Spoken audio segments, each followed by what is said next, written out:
আমাদের ব্যাংকিং সেক্টরে আমরা দেখি যে টেকনোলজির যে ব্যবহার কখনো কখনো টেকনোলজিটাই বিপদের কারণ হয়ে যায়। আমরা শুনি যে এক ক্লিকেই টাকা চলে যায় এবং এই গ্রাহক সেবা ডিজিটাল হওয়ার পরও নানান রকম ভোগান্তি।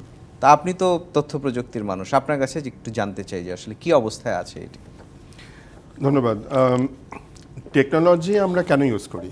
যে কোনো খাতেই, ব্যাংকিং বলেন বা যে কোনো খাতেই, প্রধান কারণ হচ্ছে এফিসিয়েন্সি বাড়ানো, প্রোডাক্টিভিটি বাড়ানো এবং আরেকটা খুব ইম্পর্টেন্ট সেটা হচ্ছে স্বচ্ছতা বা ট্রান্সপারেন্সিটা বাড়ানো।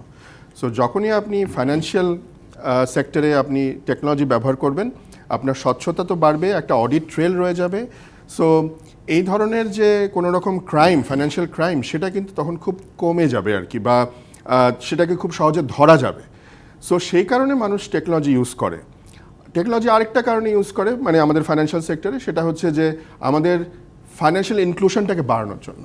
আপনি দেখেছেন যে আমরা যখন বাংলাদেশে এমএফএস চালু হয়েছে, মোবাইল ফাইন্যান্সিয়াল সার্ভিস, তখন কিন্তু মানে অনেক প্রত্যন্ত অঞ্চলে যেখানে ব্যাংকের কোনোদিন শাখা পৌঁছায়নি, সেখানেও কিন্তু মানুষরা ওই ছোটোখাটো তাদের মোবাইল দিয়ে কিন্তু banking transaction, online money transfer এগুলো কিন্তু শুরু করছে। সো এগুলোকে যদি আমরা ফাইন্যান্সিয়াল ইনক্লুশন বলি, সো টেকনোলজি জন্যই কিন্তু এটা পসিবল হয়েছে।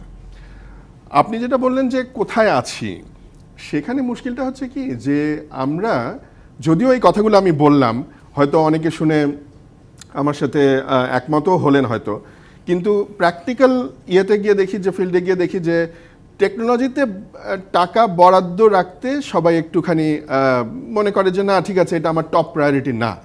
অথচ ব্যাংকিংয়ের মতো একটা সেক্টরে আমি মনে করি টেকনোলজিতে একটা বড়, এবং এটা 1, 2, 3 প্রায়োরিটির মধ্যে থাকা দরকার। টেকনোলজির জন্য যে বাজেট, সেটা থাকা দরকার, কিন্তু সেটা আনফর্চুনেটলি আমরা রিয়েলাইজ করতে পারি না।